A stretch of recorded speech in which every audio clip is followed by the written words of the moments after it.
welcome to another episode of the Always Be Testing podcast. I'm your host, DeGrange, and I'm really excited to talk to Peter Mullen today. Peter, how are you? I'm doing great. Good to be here. It's great to see you again. We've had some good conversations and really excited to dive into all things in your world. Peter's the CMO of Interactions, and I think he's got some really interesting learnings in the world of AI and B2B and marketing, what he's doing as a marketing leader. Peter, maybe to start off, just maybe give us a little background on Interactions and what you're building over there. Yeah, Interactions is a company that you have probably engaged with multiple times and you would never know it. We are a conversational AI company that provides customer support solutions. So what that means is that we are the digital front door for many of the world's leading brands for customer engagement.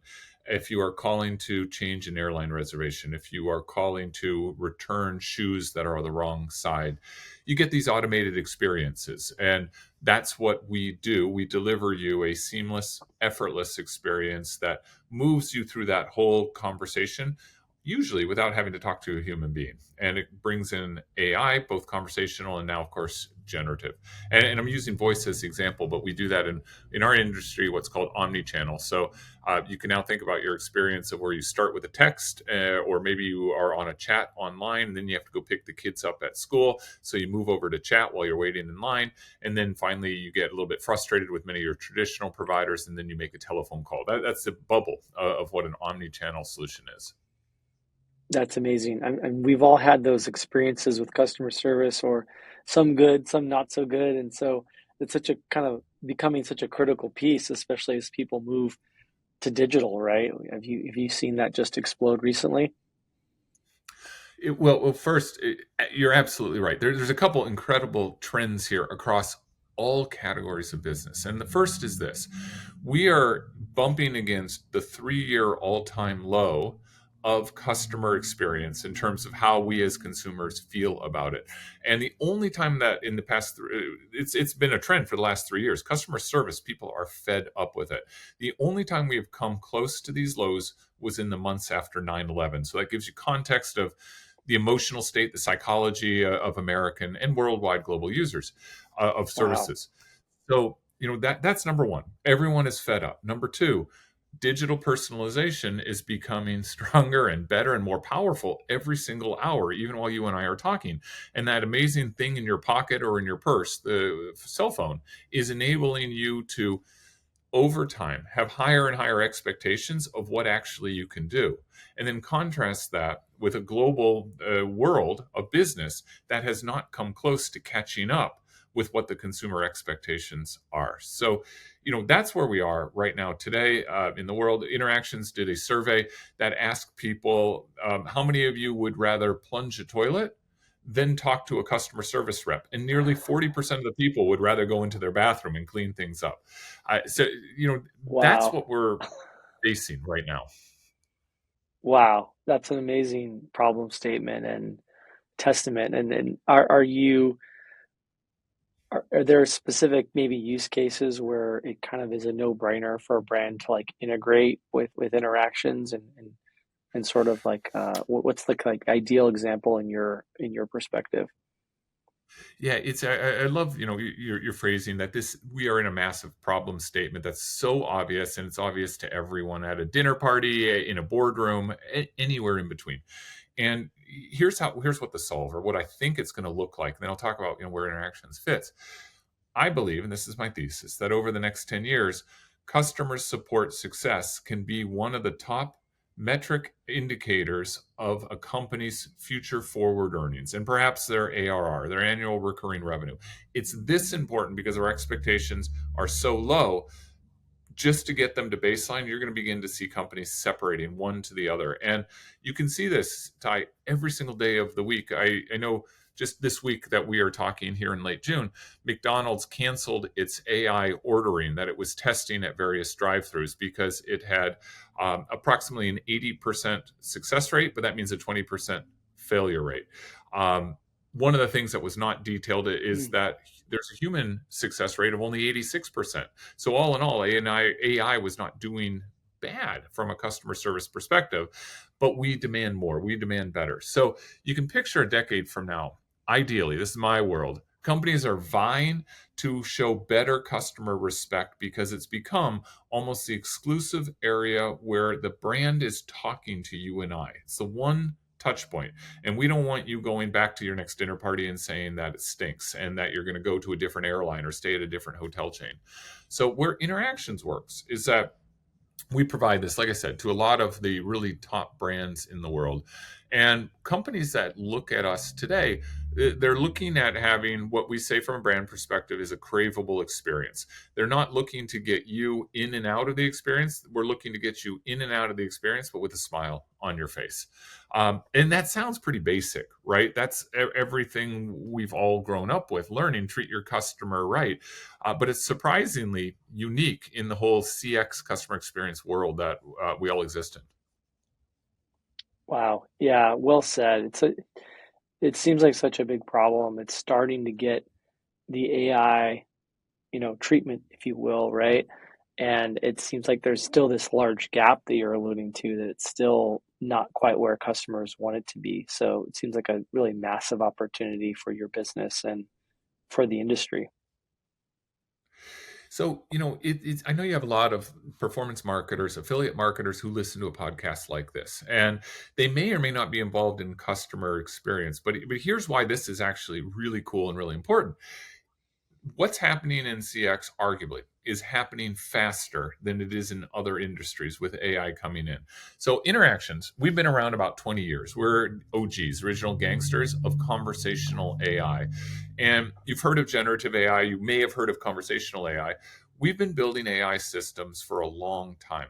And the way that these historically were structured is that you would build large language models, LLMs, you would organize them, you would work with a lot of white glove service to the brands to understand what do customers say when they're talking to you.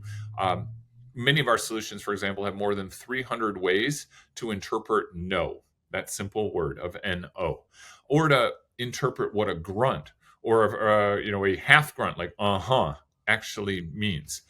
Um, with generative AI, what's exciting and phenomenal is that the machine, of course, is building the answers in real time. And the danger of that is that you can have guardrails that are not set up the right way, and then the answers can go all over the place. And we've seen a bunch of funny examples on that. But think about, note this and underline this. Once a gaffe happens, we look at the founding fathers as people of color, as what happened with Google several months ago, it'll never happen Mhm. again.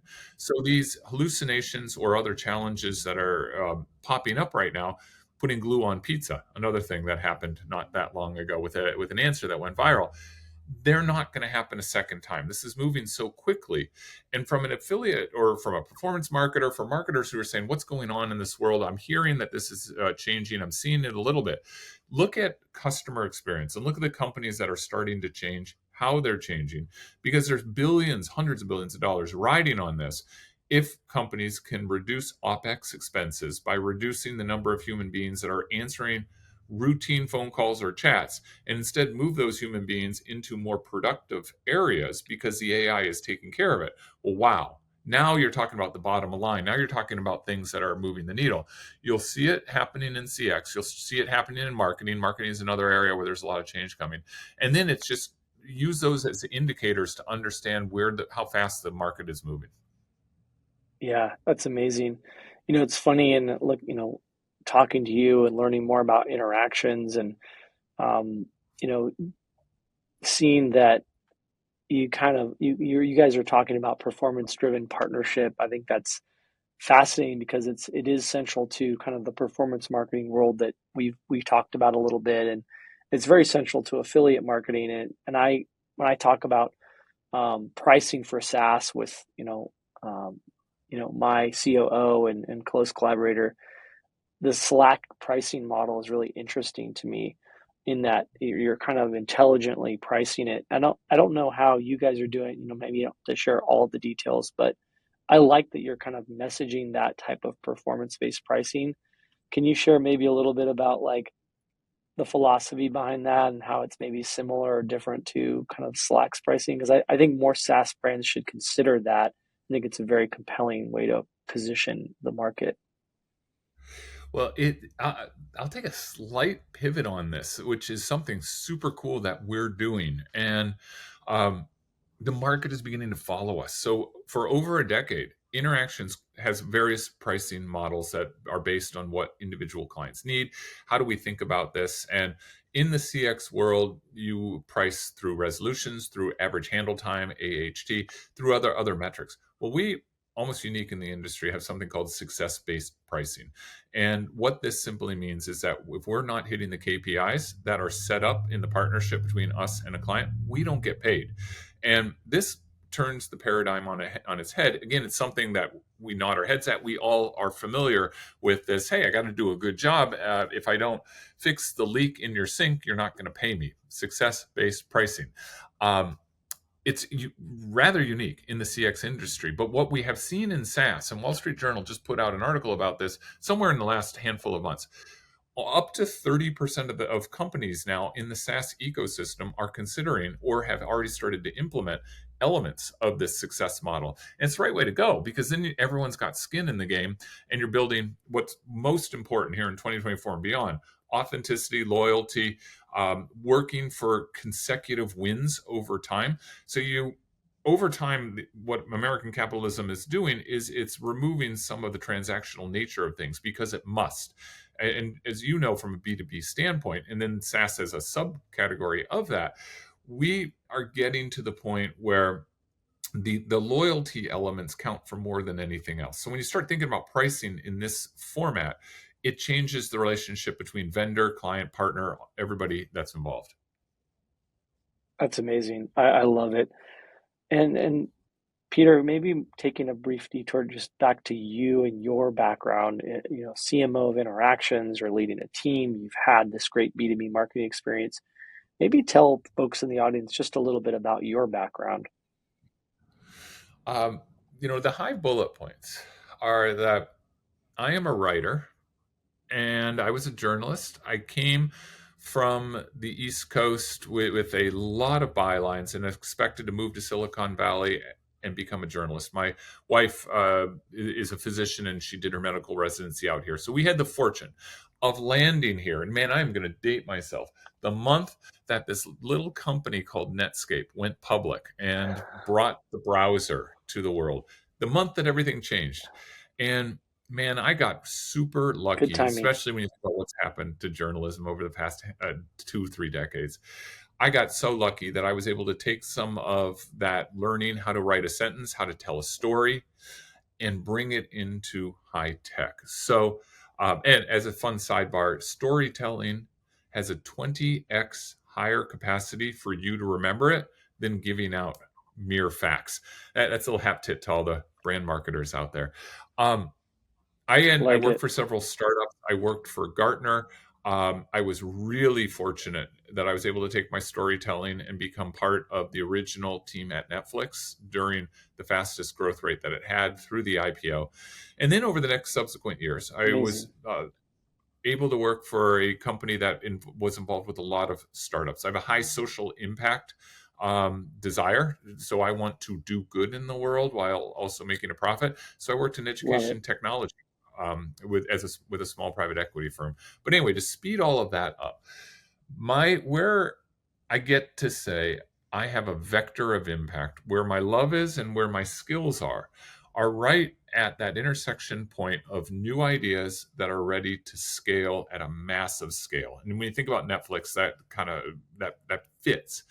And so, Ty, where I came from recently in order to get to this role at Interactions is that I fell into CX because I was with a startup. We were able to sell it to Comcast, and suddenly we had this amazing technology ready to deploy to 220 million people, and nobody knew how to use it and understand it. So I suddenly found myself as a brand evangelist internally working inside the call centers, working with all of the teams, hundreds of people, Hmm. to try to adapt and really ambassadorize, if that's a word, what the technology was. And I walked away from the experience saying, man, Everybody needs this. And hence, I'm at Interactions because it's AI, because we're changing the way people think about the customer, and because we're delivering these amazing, craveable experiences. And to me, that's introducing new concepts at scale for a better world. Love it. What a great way to paint that picture and talk about all the areas of skills and experience and your desire to make an impact. That's super interesting, Peter. I love that. Um, and maybe, there's AI is such a huge buzzword wave. There's all these, emotions surrounding it, articles, science. There's a ton happening in the space. It's central to almost all of our lives now, and certainly will be in the future. There's predictions. There's people that are fearful of it. For folks that are maybe not as aware, you talked a bit about AI and generative AI. We've had good conversation on this pod in the past with other guests that are doing similar things, but for folks that are not as familiar with AI, where can you kind of share like where we're at in kind of like the AI journey maybe, or in that like adoption curve, and just kind of paint the picture of where we are with AI, or where do you think we might be going? Yeah, that metaphor of baseball and what inning are we?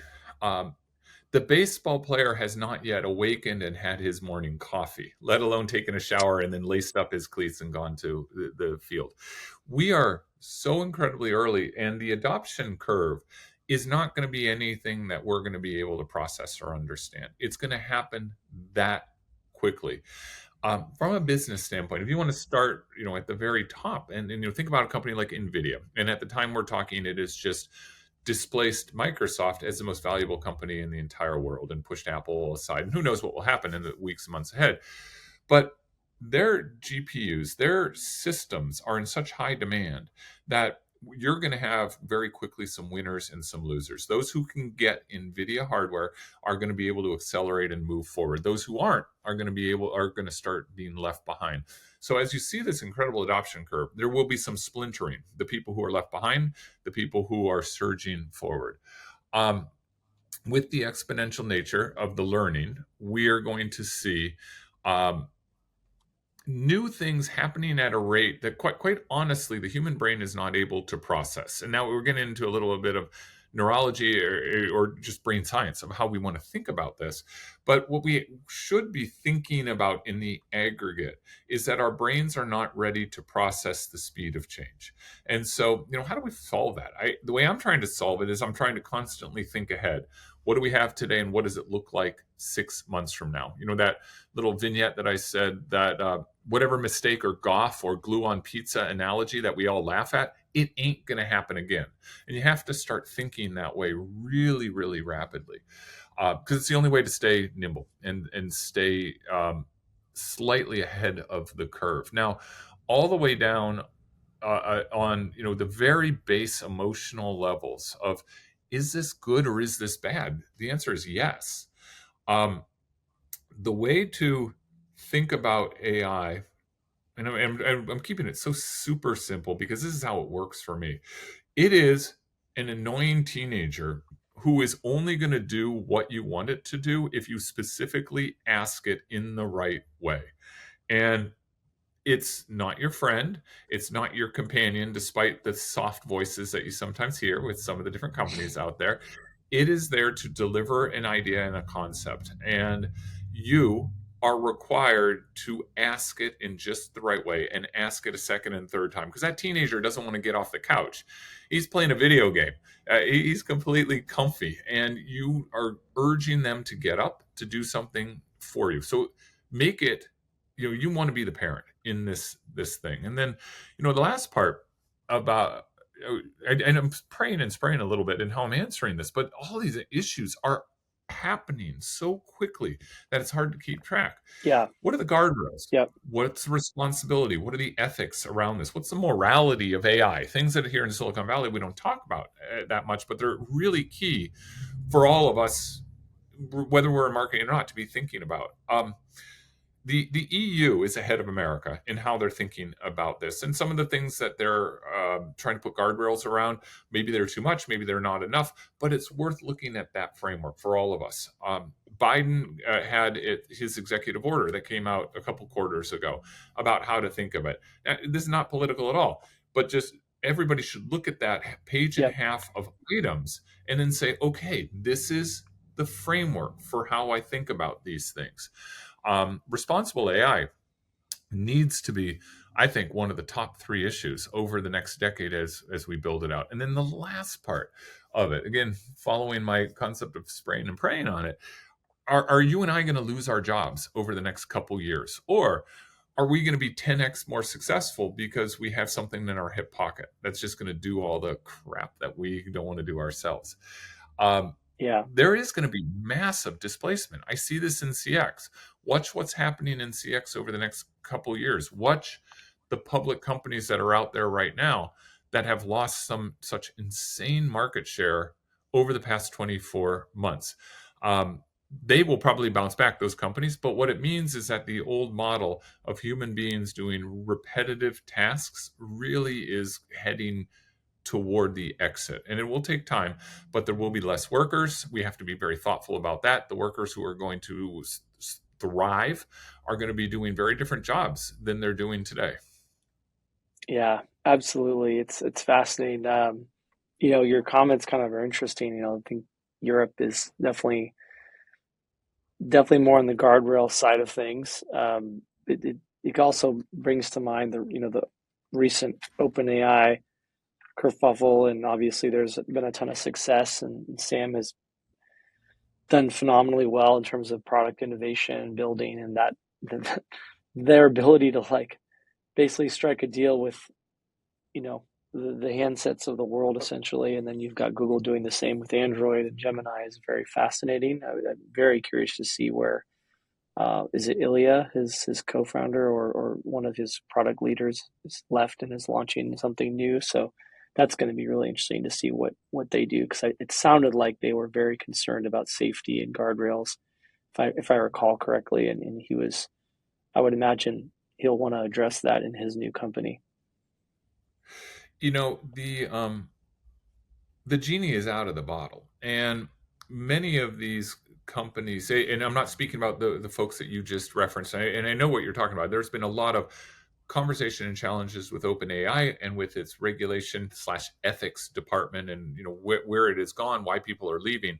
But the genie's out of the bottle with this thing, and so we not this is Silicon Valley. There are people who are trying to do the right thing, but many of them are not going to let the right thing slow them down from making a profit and changing the world. And that's dangerous, right? The, just like I said, the human brain is unable to process the speed of change that we are now at. We are going to find ourselves already in situations where we're going to have to look at it retrospectively and say, how do we how do we now contain this? It could be. I don't even want to speculate what it could be because there's 1,000 ways your brain could begin framing all of this out. But the point is that we need to have the guardrails, the establishment of what we are allowing. We need, I believe, it makes sense to have a third party that is overseeing and looking at the rules and the regulations.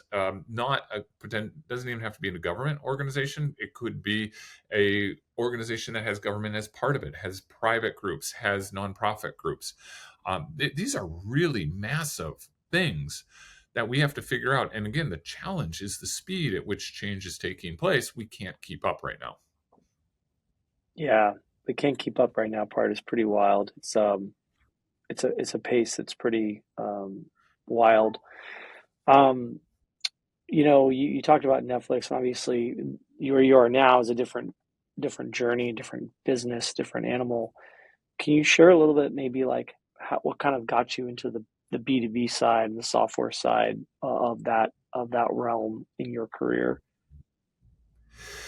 Yeah, I think the it's really interesting because when I think about all the incredible companies I've had a chance to help with, where at this small PE firm that was in education technology, we would make an investment and then we'd roll up our sleeves and deploy. And we're talking pre-seed, Series A, Series A plus, and just getting folks into a position where they could really gallop forward. And we had some nice exits out of there, but it was probably 50% B2C, 50% B2B. And there are incredible specialists in both. A company that I was at a couple years ago was B2B to C, to D, and that was called Hmm. PayActive, which had it enabled low income workers to get their money between paydays. So we were trying to put payday lenders out of business by giving no interest rates. Really wonderful, incredible social mission. But I'll tell you what, because I have this background of sort of mixing and mingling B2B and B2C, I think B2B is far more elegant. And I think that it is based in emotion. I'm seeing a lot of conversation around B2B as having an emotional driver. I really believe that. But more importantly, you can look at big patterns and trends. You have a lot better ability, I believe, to test via B2B because we, always be testing. You are not going to lose a Said. consumer off of one weak test or one weak result. So um, I love the B2B concept just in the largest level. And I love the Bs, the businesses that are having direct impact onto the consumer in a way that actually makes their lives better. You use the Slack example earlier. It's a great example because all of our lives are slightly better. I think interactions does a little bit of the same thing. One of our taglines is where customers rule. And what that means is, of course, there's a double meaning of the word rule. We have all these rules around conversational AI, generative AI, and how we're building it. But it really puts the customer in the driver's seat. And when you have your own mental funnel around B2B, all the programs, we have approximately a dozen different initiatives, programs, and channels running at any time in our marketing group. But the end result is always a very specific customer that is also part of our ICP ecosystem. That's what I like about it. That's amazing. I find it so fascinating because we've had such interesting balance as well. We've skewed a little bit more towards the consumer side, but especially in the last 2 or 3 years, for affiliate influencer in the world of performance marketing, it's just B2B SaaS seems to be the fastest growing for affiliate marketing. And so we're seeing a big trend in that. We're seeing great results there. We really enjoy it. I think in some ways it is harder, but also like kind of more interesting. And so I think there's something to be said about your observations, similarities in those learnings as well. And so it's been great to be able to dig into those, and great to hear your view. Maybe kind of go ahead, Peter. Looks like you were about to say Well, something. you know, if you think about traditional B2B channels that you have your referral network, you have your partner channel, you of course have your own demand gen team that you're building the dozen or so initiatives out. And each one of those, if you get a 2 to 5% variance on how they're approaching the ideal customer and the profile of that individual or that brand, that company, that 2 to 5% has incredible richness inside it. We have a handful of channel partners, and each one approaches their business slightly different. And if you just look at that and sit back and say, okay, what are these 3 or 4 companies doing? How are they doing it differently? Take that back to the programs that you're doing over in demand gen. Run a couple different tests on how they're approaching the market. It opens its it opens the box, it opens the world to such a cool way of looking at how you put something from pre-funnel into the funnel, how you put it from funnel into the close. And I think that type of elegance and that orchestration is what gets me really excited around the B2B side. That's awesome. Yeah, I think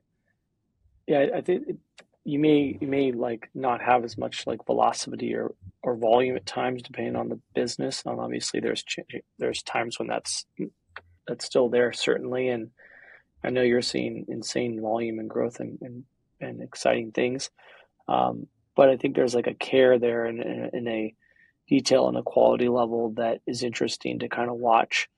We'll often look at kind of like quality downstream and like over a certain time period, kind of like that activity and correlating that activity to what would a quality user look like.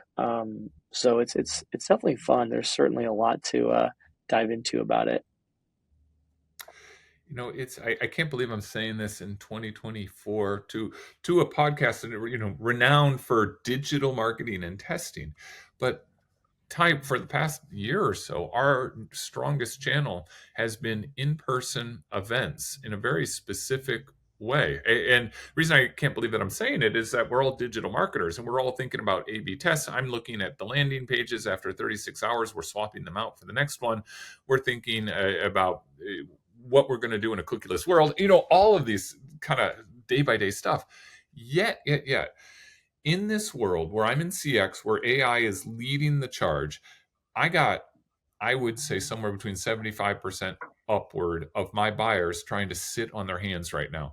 Because even though their boss is pounding on their head, they are saying, I don't want to make a decision today because in 6 months, my decision might be the wrong one because so much is changing. And how do we dive into those guys? How do we unlock them? We have discovered, and this is all about testing too, we've discovered not by going to the large events where I'm dropping 50 grand on a booth and another 50 grand bringing 4 or 5 people and then they're having great steak dinners, but instead going to smaller events where you are having executives show up because they're trying to learn and you're sitting with them, you're meeting them once, twice, 3 times, you're engaging them in real authentic questions, and then you're bringing back um, the digital stuff later as a follow on. That actually has become far more effective for us in this world of uncertainty and turbulence. It's one of these really interesting nuances of what's happening in my B2B marketplace, which has a ton of SaaS elements, but overall is just hardcore B2B, but influencing, every, at least the majority of the population of the world at the end of the day. Yeah, yeah, it's pretty interesting. That's you kind of touched on experiments, you touched on testing, and maybe double clicking on that a little bit. Obviously, it's near and dear to the pod, and we talk about it a lot in with guests. What are some of the maybe interesting experiments or testing or counterintuitive things you've picked up on? Obviously, conferences, you had a great call out there. What other learnings are you seeing, or maybe particular to that? So we more than ever, you need to have a halo strategy around your buyer. And for us, what that represents is that we can't be satisfied with the 1 or 2 contacts that we've made and had favorable early funnel engagement with. You got to be building out that halo strategy of, well, who are the influencers around? Who are the stakeholders? Who are the secondary influencers? All these stats. It doesn't matter what name you pick that has done a study to say how many influencers slash stakeholders there are, they're all pointing up. I read one the other day that indicated for solutions like ours that are over 500,000 ARR to license, there's 18 people who are involved in the decision making. And now let's just get human for a second. Probably many of them are hybrid or remote. Some of them have probably never met each other. All of them have ecosystems. All of them are challenged and troubled by what's coming next in the world. Will they have a job in 5 years so their kids can go to college of their choice? I mean, it just becomes human so quickly. Um, so we're thinking deeply and actively about what do we do with the Halo strategy? How do we not be satisfied with the 2 and then the 4 people, but instead challenge ourselves to say, let's build the inroads. So literally many businesses right now, B2B, will stop their digital advertising with a company once they get it into the funnel. Hey, let's save a little bit of money. We got 40 companies in the funnel. We can save $5,000 a month. We're not running LinkedIn ads to their executives, whatever it may be. We don't do that. We actually get more forceful with it, trying to ensure that the name recognition is going to continue to bubble up, specifically because versus 5 years ago, we don't think that second degree influencer is going to hear about us until they all show up in a meeting to decide whether to purchase our solution or purchase a competitor's. That's a big one for us. Yeah, that's really good to hear, and it's I think it's such a great call out to like how much a team can influence a decision on something like this, and also kind of nods to this trend we've seen of just brands really relying on existing customers, great reviews, like all of the things that validate for customers. Customers want to hear from not necessarily the brand itself, but they want to hear from folks that have used it, existing users, folks on their team that have had positive experience in the past. perhaps an influencer, perhaps a creator, and it seems to be just kind of exploding right now. Um, and I think your call out of the decision making process sort of validates that thesis. The a lot of us marketers talk about the power of dark social and equally the difficulty of finding attribution with it. I strongly believe that dark social is a powerful force that we might even be underestimating. If I need an agency like yours later today, I'm going to go to one of my two or three marketing networking groups. I'm going to ask for opinions before I go anywhere else. And there's other elements to that are not discussed as much, but are equally as powerful. Large agency like Gartner has its peer insights category, which enables um, clients to go in and leave reviews of us in a way that it's not public. And this is really important for a B2B company like mine. Over 75% of our clients do not allow us to talk about them outside. So you've not heard me mention the brand names we have, but they're the world's leading brands in many cases and category leaders. And um, inside of these dark areas like Gartner, they're able to leave a review. They're able to feel safe that they're not going to have to um, be public about it. All of this becomes, the evolving not ball of wax. All this becomes the thing that we as marketers are trying to figure out. How do we nuance this? And I keep using the words authenticity and loyalty. They're not trite. They're not a trope. They're actually the core of persuasion principles that we all as marketers just want to continually fall back on. Yeah, well said. I love where you're going with that, and some more fantastic insights, Peter. Um, what is the biggest challenge for you right now in interactions and in building out what you're looking to do? It is from a business standpoint, and this is not me. This may not even be CX. This is everybody. Is this concept that the buyers are sitting on their hands? So, regardless of what industry you are on, this is actually what is happening. If you're trying to sell to a public company, something like 80 to 90% of the CEOs have talked about AI in the last earnings call. That then trickles down to the SVPs, who then start to scramble to the VPs and then down to the senior directors until it gets toward the stakeholders for a solution like mine. Everybody's trying to find a solution. Nobody wants to make a mistake on it. That's a huge challenge. How do you break through that ice and get somebody to realize that this is the right solution? The solution that you're offering is extensible. It's going to grow. You're going to be there for them the next 5-10 years. You're going to have tremendous white glove service. I think that there are probably thousands, tens of thousands of businesses who all claim this, and most of them can probably carry through it. But let's be honest, the buyers are more tentative than ever before. And that's the Yeah, challenge that we all have to crack through.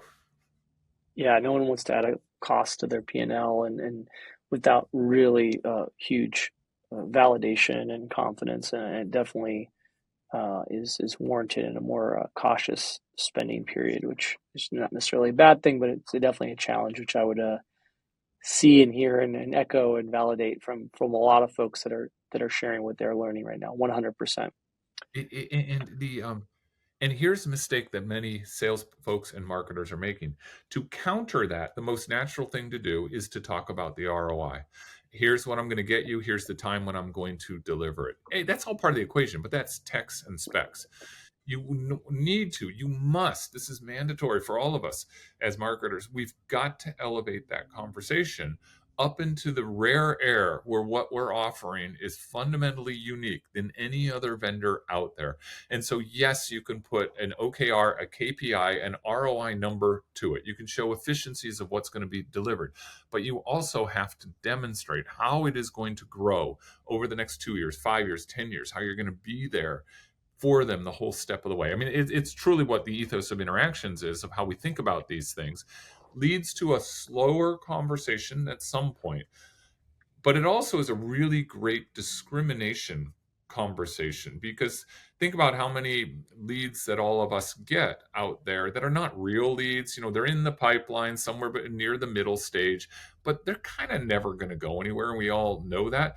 you have these conversations that elevate it past ROI into what you really stand for as a company. You're either going to break through that person's mentality, they're going to have the aha moment, or you're going to realize that they're only trying to get a number on a budget line, and it might not be the right fit for you. It's how Yeah. I try to look at things with everyone that's in the pipeline.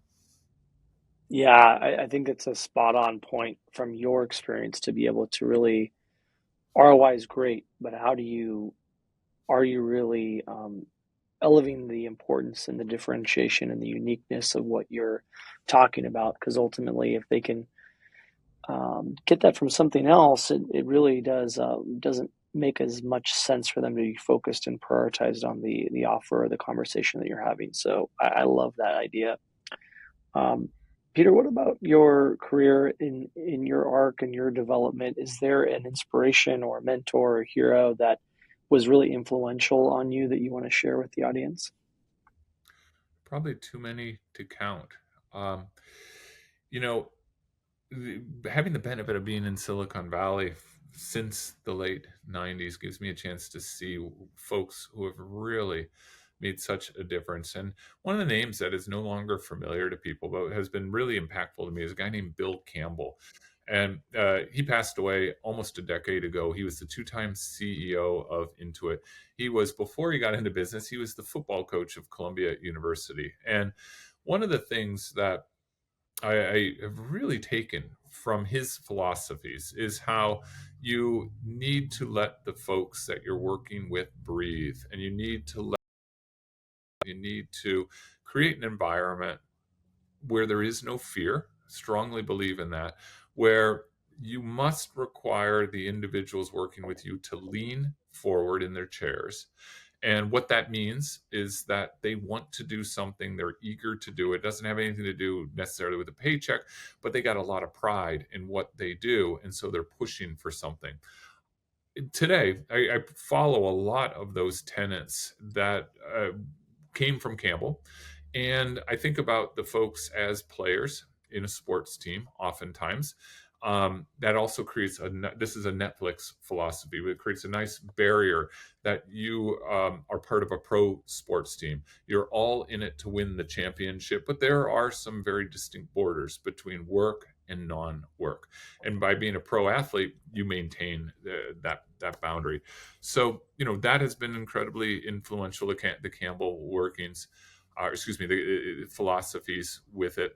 Netflix, I mentioned a second ago, I mentioned earlier in the conversation, back in the old days, we created the Netflix culture deck. Today, there are two decks. And I'm not talking about the 2.0. I think a lot of the original guys, we all say, hey, you got to go back to the real one, the original one. Back at the turn of the century, Ty, we did not think Netflix was going to make it. We were waiting every single day for Blockbuster to come with a hammer. This was when it was DVDs through the mail, or Walmart, which was briefly in the business. Those two companies and many others face the innovator's dilemma. And the innovator's dilemma, which is a book by Dr. Clay Christensen, who has also passed away, but everyone should be reading that, basically states that you get to the point of growth where you have so much dependencies on keeping your business afloat quarter by quarter. You know what needs to be done, but you are challenged to do it. And in these, so Innovator's Dilemma is a bit of a sidebar, but man, everybody should check that book out. Incredibly influential. The Netflix 1.0 culture deck is what I'm advocating that people read. And it's kind of off the top of my head, but in those days when we thought, wow, any moment someone is going to come and wipe us out, uh, we just said, if we could create the most perfect company in the world and we didn't have any rules, what would we do? And the head of HR would say, you know what, when you got an idea, put a yellow sticky note on my computer monitor. There reached points in time where you would show up on Monday and her entire computer was covered with the sticky notes. It was so cool. And coming out of that was this wonderful deck on how to think about things. And that's where the pro athlete concept comes from. It's where unlimited PTO comes from. Netflix even created a concept that you were able to pick how much salary versus how many shares you wanted at different times. Then you could begin to turn a knob. Now that's commonplace today. It was all radical. So if you want to think about your business, your department, where you're going with things, there there's almost no better way to spend a half an hour with an evening drink in your hand than going through that original deck. I love that, Peter. It's been a huge influence on us and how we thought about things. I know it's been a huge influence on tech and the entire ecosystem. I literally just mentioned the pro sports team analogy to an interview this morning, right before this, and I absolutely think it holds true. It's come up a lot in team conversations, and um, I love those resources. Innovators Dilemma as well. There's so much there to for people to benefit from. Thank you. Is there something that you've purchased recently that you are obsessed with that you want to share with the audience? My family will tell you that. So it's right here. It's the Whoop. You got one? Nice. I had one. I my quick take is that I went with the Aura more recently, partial cost, partially I didn't want to worry about taking it on and off. And when I'm in and out of water or something, and I love the Whoop. The software was amazing. I've heard great things. It's also improved a ton ever since I had it, which was quite a while ago. So I'd love to hear why you like it. Yeah, it's I'm an athlete, lifelong athlete. I'm a swimmer. I swam in college. I briefly swam on a professional marathon circuit. Not briefly, 3 years. It was a wonderful time in my life. So I've swum the English Channel, and subsequent, I've Wow. done a bunch of Ironman. So I nerd out on this in a really positive way. Now I'm just a middle-aged guy just trying to sell B2B solutions.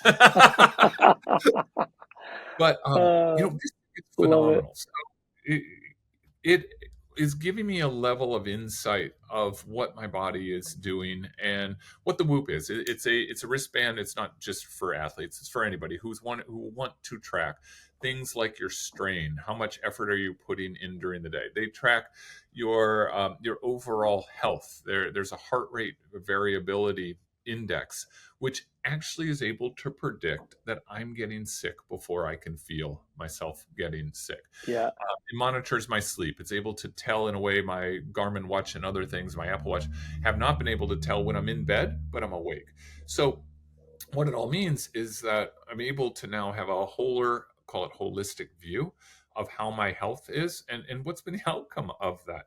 I've almost completely stopped drinking because I had to do multiple tests on this A, B, C, D test to see how much drinking would actually impact my sleep patterns. And it was really profound and really significant. You could just see yeah. by the numbers what only 2 drinks an evening could potentially do. Um, so I'm using it as a training guide. I'm using it as a health guide, and not only did it sort of change alcohol level of alcohol consumption, but I tell you, it's gotten me to eat less processed food and begin to look at whether I can tell differences. And this is far all beyond all the stuff that I upload onto Strava after a bike ride, and then it uploads into Whoop, and so I get all the data on the performance of the athletic endeavor of the day.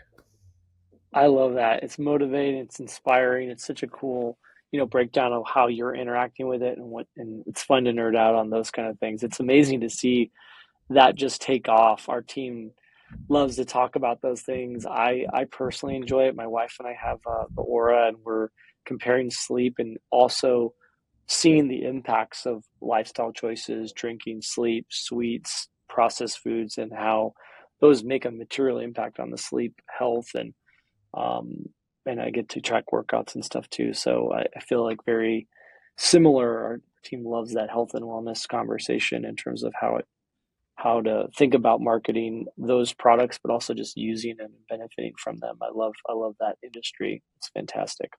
Yeah, Very talk cool. about dark social. I just gave them the best advertisement of the day. Yeah, I think you did. I think you did. We're gonna have to include an affiliate link for you to send out. There you go. Love it. Um, Peter, this has been super interesting, and you've dropped such great knowledge. Is there any other, fun or maybe uh, fun facts you want to share about your wealth of experience with the audience that maybe they don't know about you, or personally or professionally? Um, I think that just because we were just talking about the Whoop for a second, I really think that we're in this moment of renaissance, and I'm talking my own book here, of getting back to being more holistic of how we think about things, body, mind, and soul. I graduated in the early 90s with a liberal arts degree from a nice school with a great education. We have swung through this incredible 3 decades of process, of numbers, zeros and ones, computer science, engineering, all just taking over. And in fact, most of what I just celebrated with the whoop has to do with all the science. But it's the storytelling that makes it all work. And it's this larger context of more than ever, Ty, we got to be looking around and saying, well, what does this all mean in the context? Something's happening in front of us, or we're about to make something happen. How does it play out? What does it mean in the larger universe of how we're thinking about stuff? And that applies to your family. It applies to your sleep patterns. It applies to the business. This is the time. This is the renaissance of being able to have the right folks who are looking at everything from that 360 perspective. I love it. I think you nailed that 100%. And I couldn't agree more. I think there's definitely been a return to that. I don't know why it jumped out at me, but that balancing act, the show Blue Zones jumped out at me because of the health concepts of that. And I think having a purpose, there's so many lessons from that documentary on Netflix.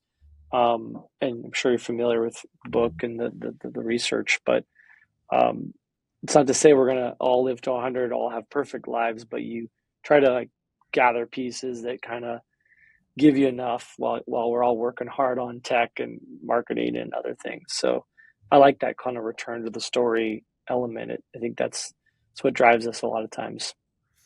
I had for years and years a saying on my computer, which was, if you're going to live to 100 years, what will the second 50 years look like?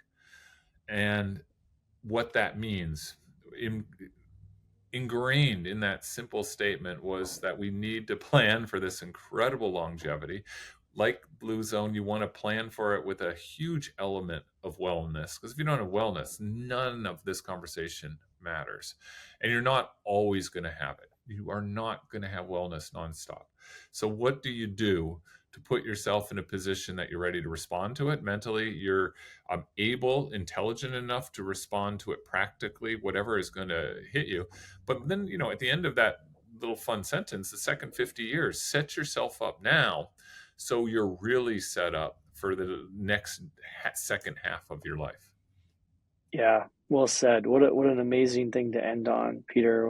What a great uh, just list of insights and a story and a career to life. And I'm excited to continue to chat with you and learn more about you and help what you're doing with your team and with interactions.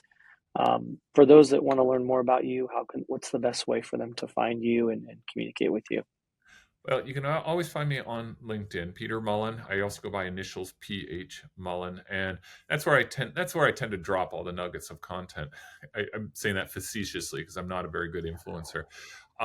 Interactions.com is where we offer conversational AI for the brands that care most about excellent customer experiences, and always happy to talk about CX experiences, AI experiences, so folks can reach out. Awesome. Peter, it's been a pleasure. Thank you so much for joining and looking forward to more. We'll talk All soon. right. Thank you. Have a good day.